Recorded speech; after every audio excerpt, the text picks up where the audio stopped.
el sol, despiertas. Bueno, tal cual habíamos anunciado hace instante nomás, y en la introducción señalábamos que una mañana muy movida en Resistencia, porque ha impactado muy fuerte el despido de 432 trabajadores en la municipalidad de Resistencia, y que muy temprano los concejales del bloque SER estaban presentes en la justicia pidiendo la reincorporación.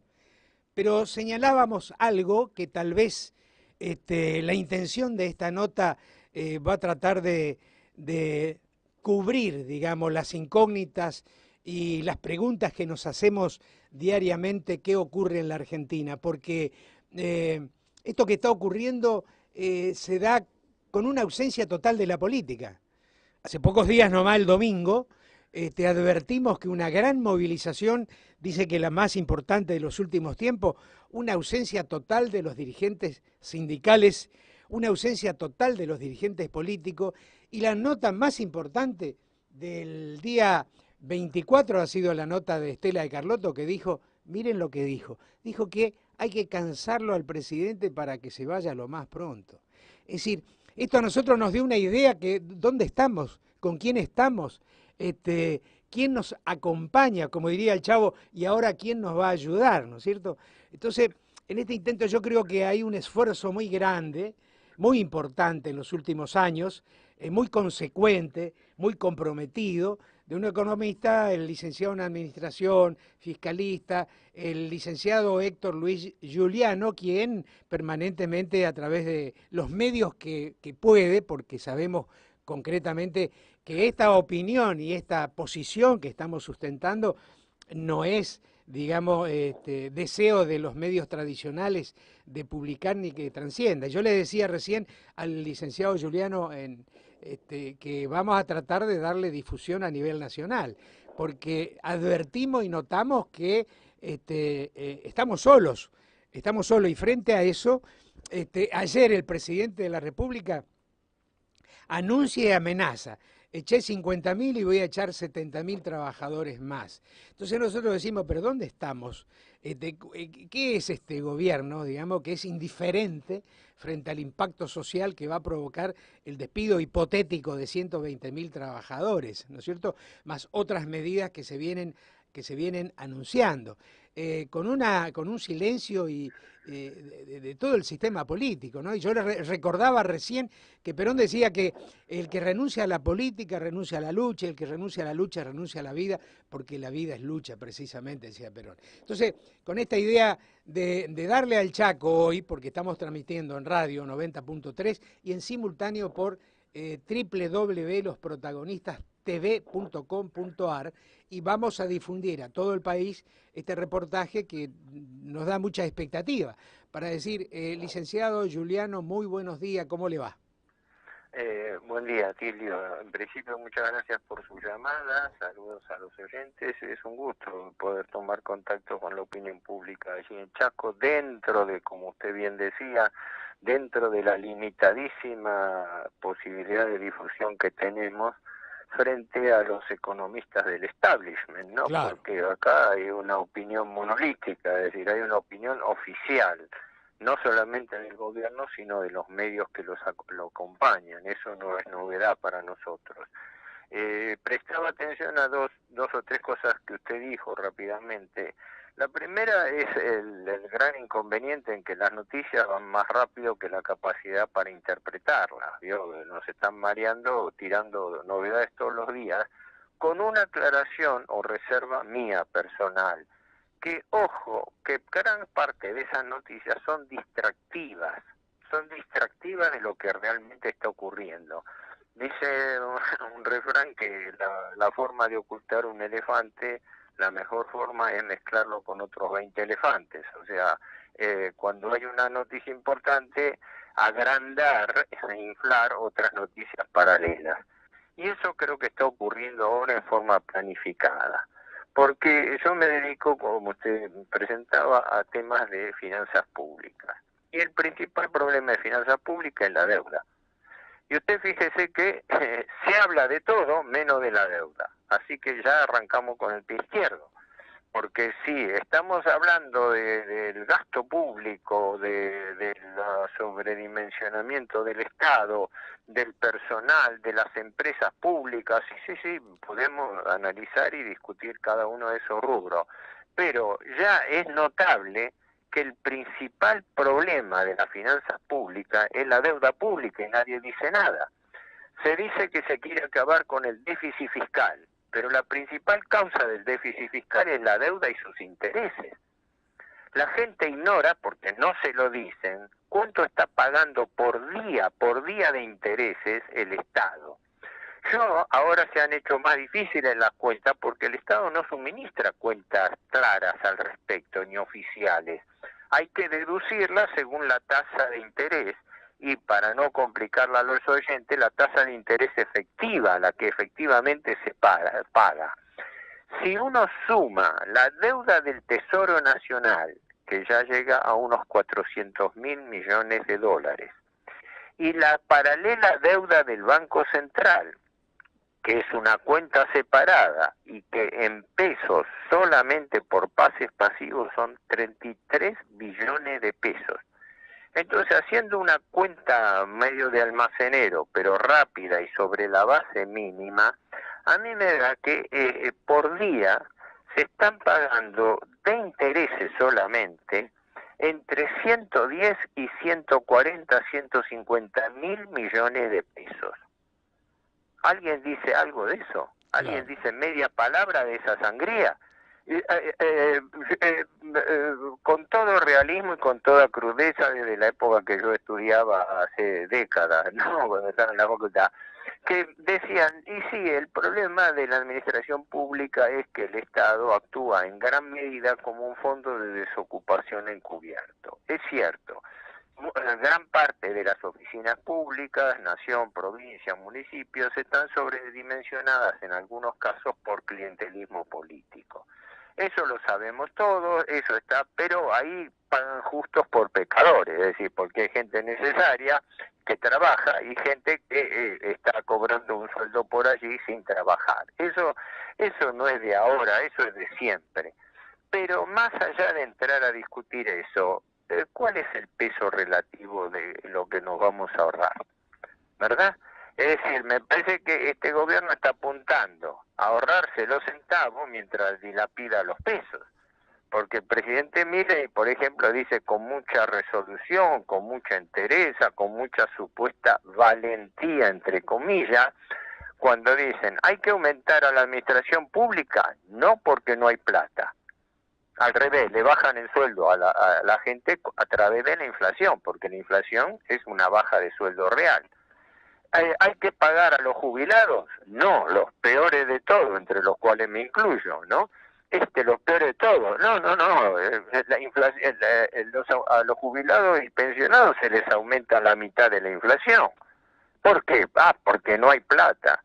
Y cuando habla de los planes sociales también. ¿Por qué? No hay plata.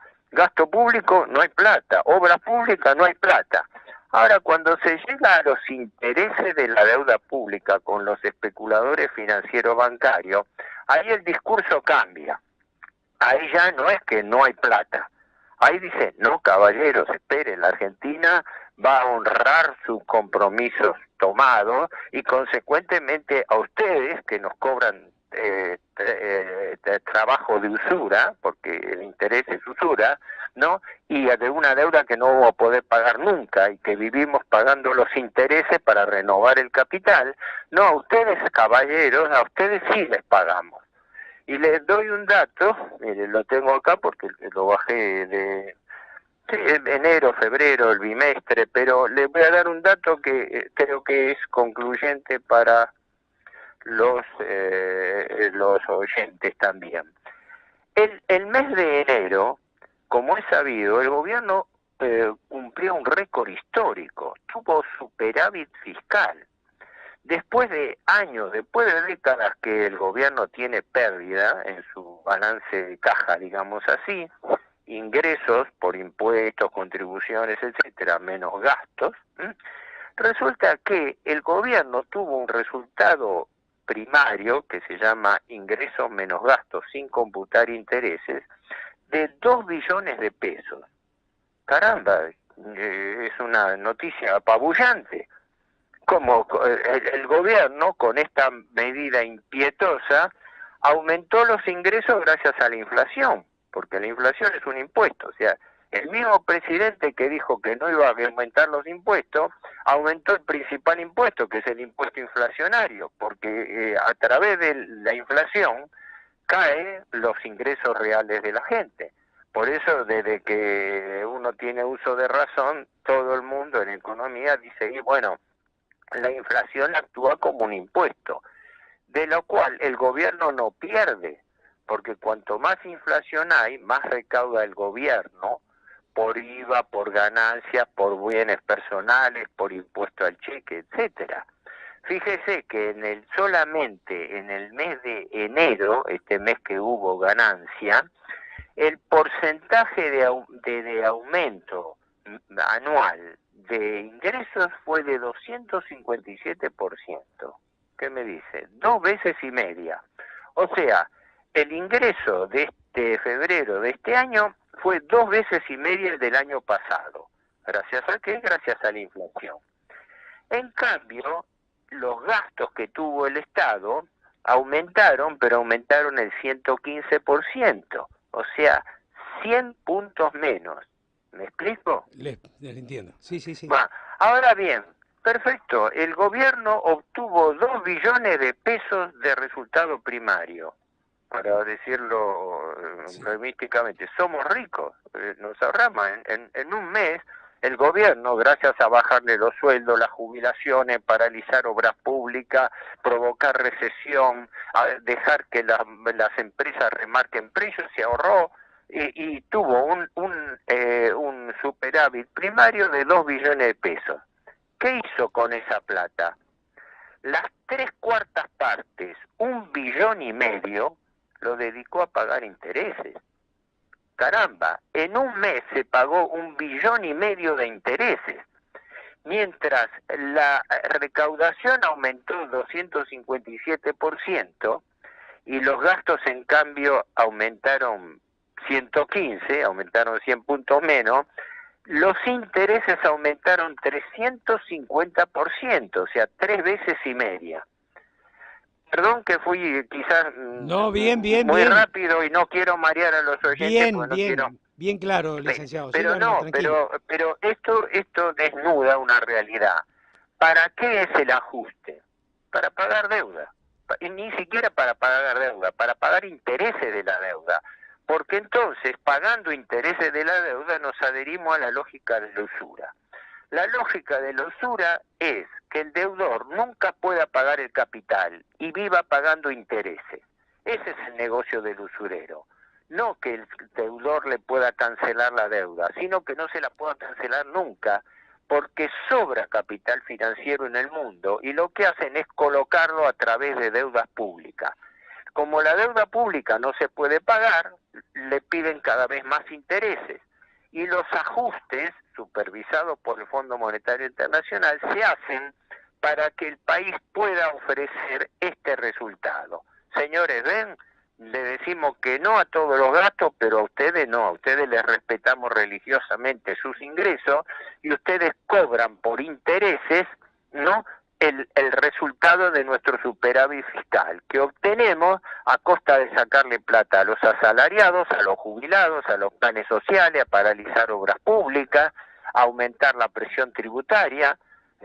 Esta es la cruda realidad, que creo que nadie dice, porque fíjese que usted que escucha todos los días un comentario económico distinto, de distintas personas, y todos hablan de la realidad cotidiana superficial, pero nadie habla de la deuda.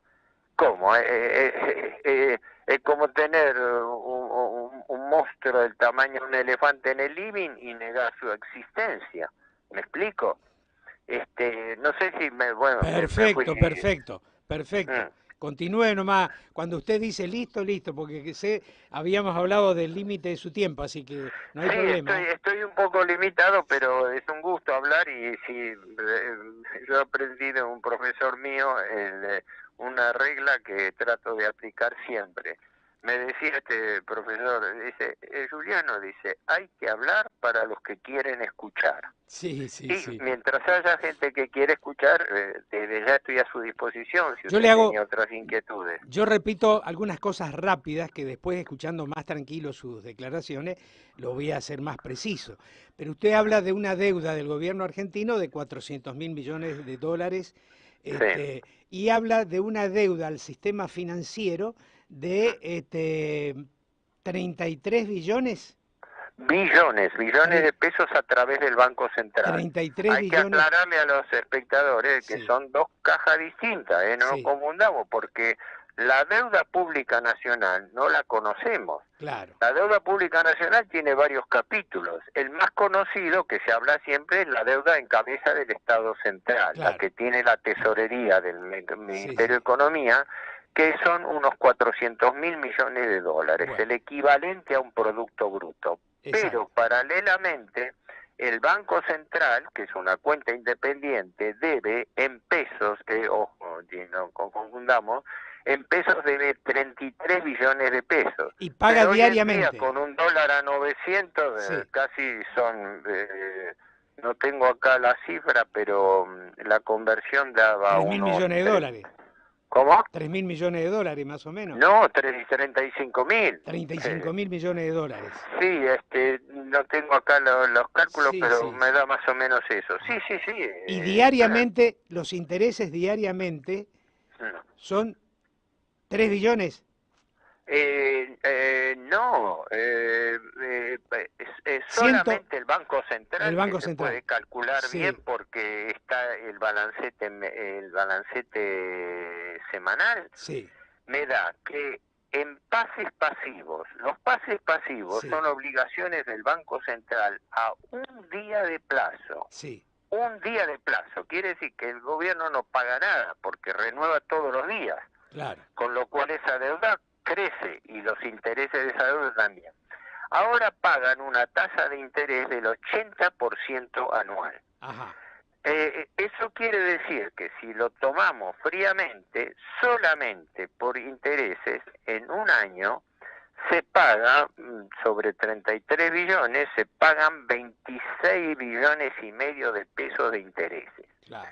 Pero eso es en un año. Y Traducido por día son 72.000 y pico. 72 mil 72 millones, millones de pesos. ajá, 72.000 millones de pesos. No diario. sé, para tenerlo, yo una vez calculaba que con lo que se paga en un día de intereses se podrían construir 3 hospitales totalmente equipados.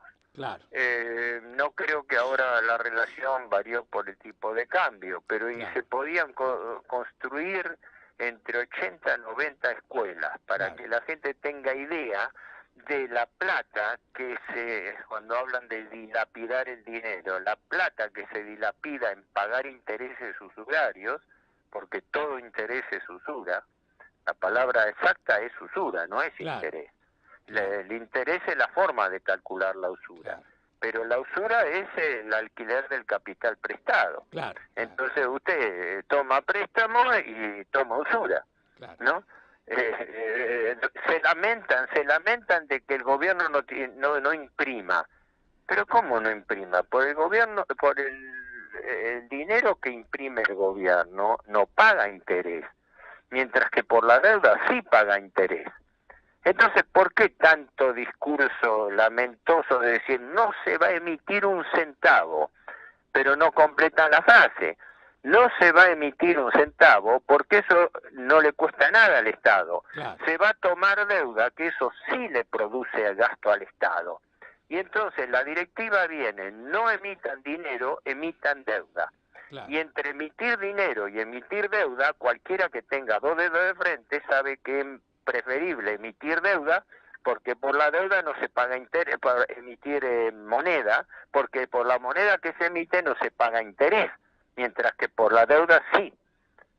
Mire usted, qué verdad tan elemental, y todos estos cerebros del establishment, ¿no?, que han hecho y coleccionan títulos en las universidades del mundo más especializadas en finanzas, no, Estos tipos no, estos tipos dicen que no, que el país tiene que hacer las reglas de ahorro para que, no lo dicen, para pagar más intereses de la deuda. O sea que es el partido de la deuda, es lo que el doctor Conesa, que es un economista muy importante, llamaba hace ya años, dice el club de la deuda. Estos son los muchachos del club de la deuda.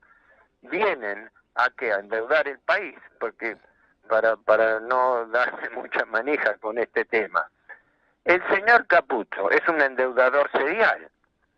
Cuando el Fondo Monetario le prestó al país, en total unos 45.000 millones, la mayoría de ese dinero entró por una ventanilla prestada a interés por el Fondo Monetario y mal vendida en el mercado por el Banco Central, cuando el señor Caputo era presidente del Banco Central durante la gestión Macri.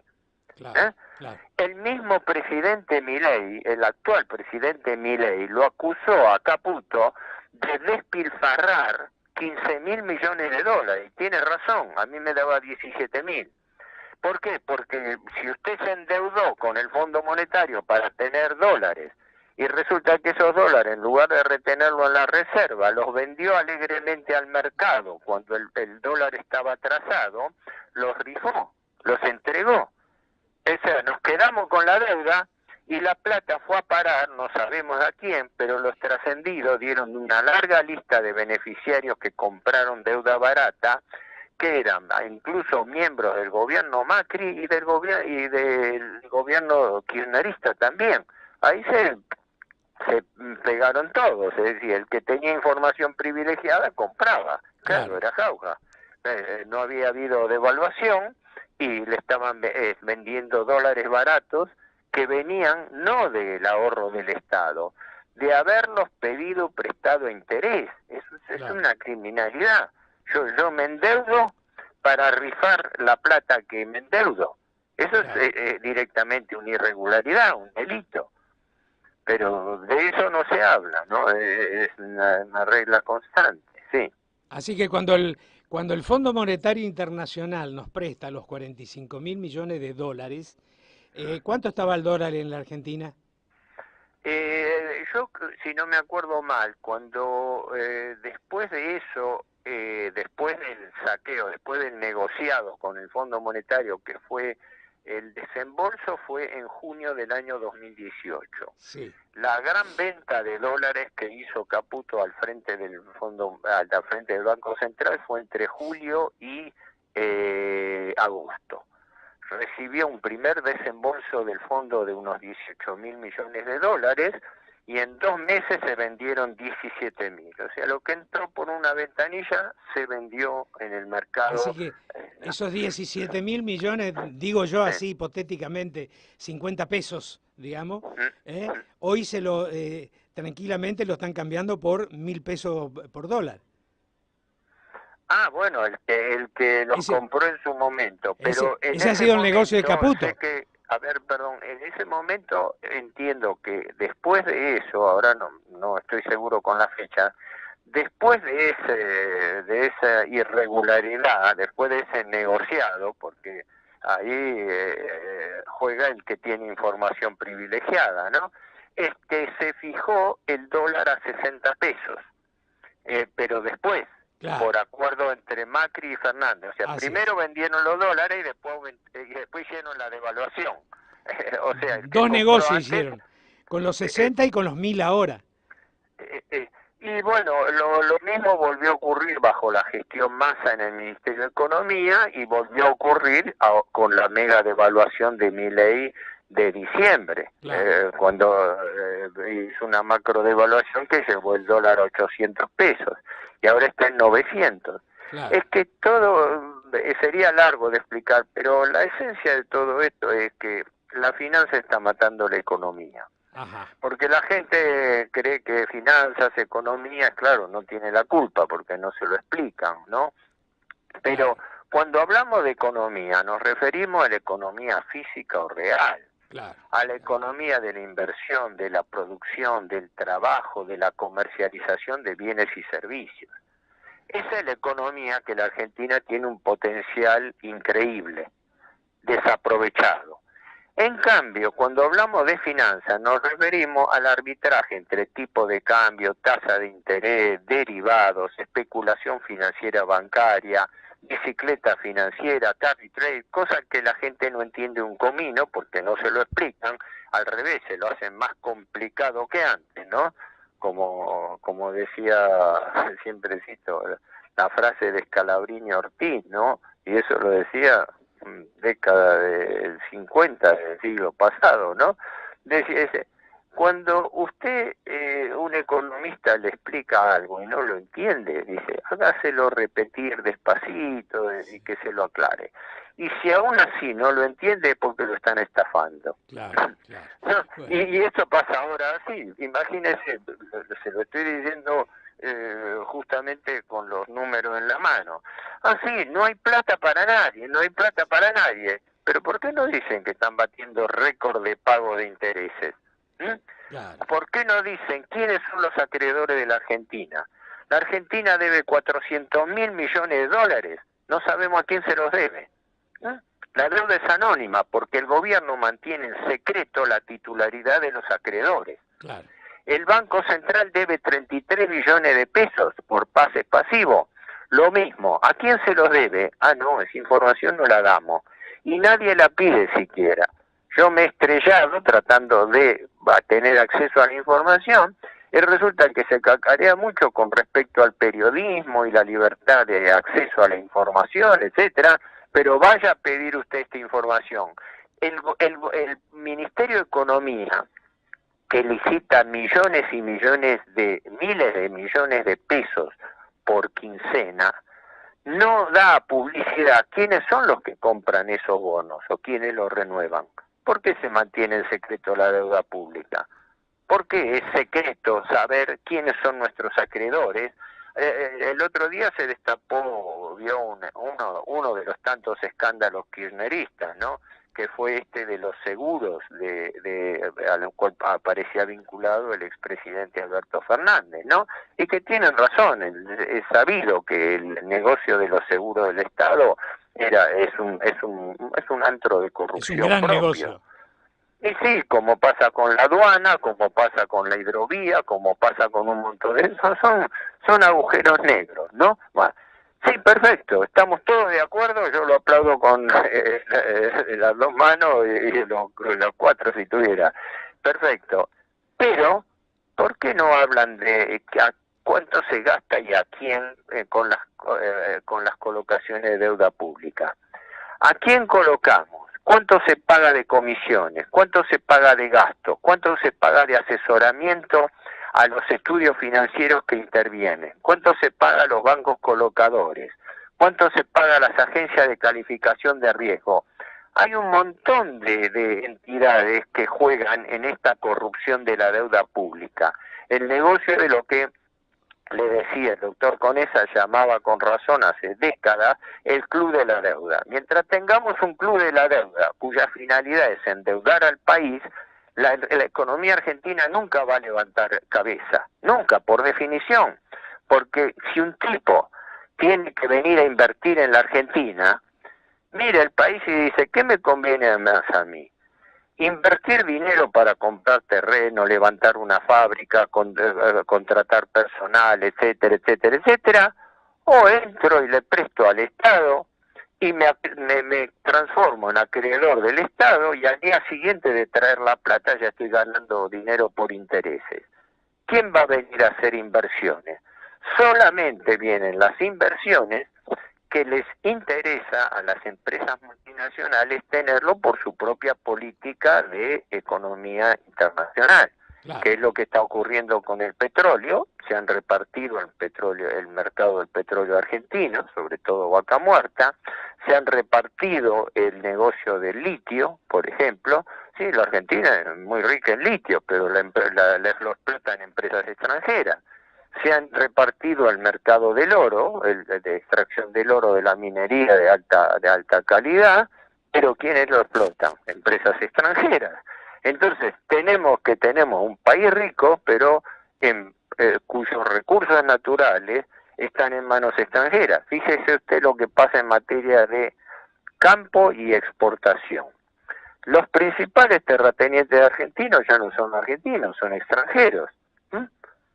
Cresut con Elstein, Benetton en el sur, serán más menos eficientes, lo que quiere decir que no son argentinos. Es decir, esa gente versa sus utilidades al exterior. El comercio del cual dependen nuestras divisas, el comercio de exportación, principalmente agroganadero, ¿no?, está en manos de multinacionales de commodities, de alimentos, ¿no? No hay una que es argentina. La única que había era Vicentín, pero asociada a capitales extranjeros y en proceso de quiebra. ¿Qué quiere decir? Que los argentinos no somos dueños de nuestra propia economía. Y tampoco somos dueños de la finanza. Entonces, en un país súper endeudado, que no tiene un empresariado nacional propio, realmente independiente, sino endeudado, en un país endeudado, nuestras perspectivas, sinceramente, son malas. Ahora, los números le irán bien a los que hacen negocio con esto. Fíjese que en un momento en que el país está en recesión, que la gente le han quitado directamente sus ingresos, ¿no? Un presidente que cacarea con respecto a que el Estado es una asociación criminal para el robo, resulta que él está al frente de esa maniobra, porque la inflación es un impuesto, y el aumento de impuestos, de retenciones, etcétera, quiere decir que el presidente que fue elegido con el eslogan de bajar los impuestos, lo primero que hizo fue subirlo. Y lo primero que hizo para atacar la inflación fue aumentar la inflación, porque la hiperinflación no se hereda, la hiperinflación se provoca. ¿Y cómo la provocó? Y lógico, asume y hace una macro devaluación, y el aumento del dólar se traslada a los precios.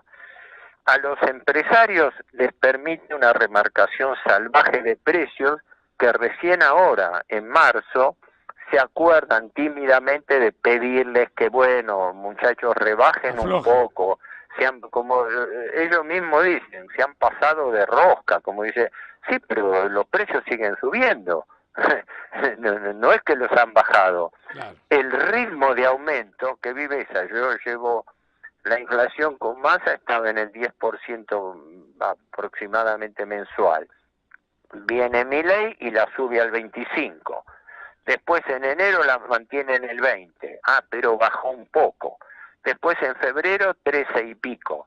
Entonces, ¿qué viveza? Primero aumento y después me jacto de que voy bajando un poco ese aumento, porque la gente es confundida en este sentido. Porque bajar la inflación no quiere decir que bajen los precios, es que aumentan menos, ¿verdad? Claro. Es decir, en lugar de aumentar un 25%, aumentan un 20%. En lugar de aumentar un 20%, aumentan un 13%, pero aumentan sobre una base anterior, con lo cual la inflación se potencia y por eso las proyecciones dan más de 200% anual. Claro. En fin, son temas que no quiero apabullar a los oyentes, ha sido clarísimo, muy esclarecedor.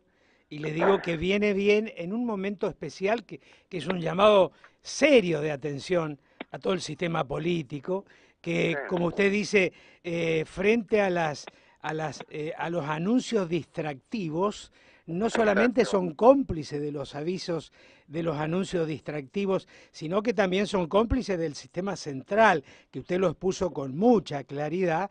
Están mirando para otro lado, muchachos, reaccionen, porque estamos en presencia de un saqueo vergonzoso de la República Argentina. Es un saqueo estructural. Exacto.